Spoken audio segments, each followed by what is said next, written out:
Dia yang menciptakan langit dan bumi ni. Bukan benda main-main lah. Bukan benda main-main, babe. Aku memang gila. Ikut kepala aku je. Tapi ini nak berperang dengan Allah dan Rasul lagi gila.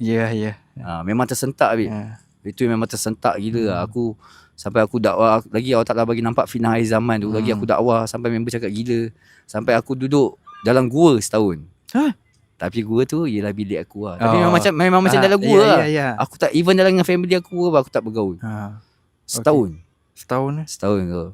Kira tu, aku macam dah shut down. Aku dah fikir, aku dah nampak fitnah tu datang, benda tu berlaku, aku tak boleh nak fight. Aku ilmu tak ada. Tak tahu kan. Time tu memang nak mencari, tapi Allah tak izin lagi.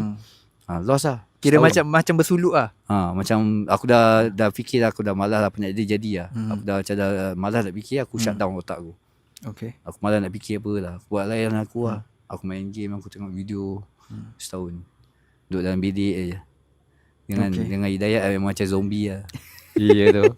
Sampai family aku memang risau gila. Diorang memang risau gila. Dia sebenarnya, sebab aku tak bertemu pun dengan family aku. Sebenarnya time tu kau rasa sebenarnya kau rasa macam kau nak mengasingkan diri dengan dunia ke kau rasa sebenarnya diri kau macam depression ke? Depression teruk sebab aku dah Allah Ta'ala bagi nampak final akhir zaman.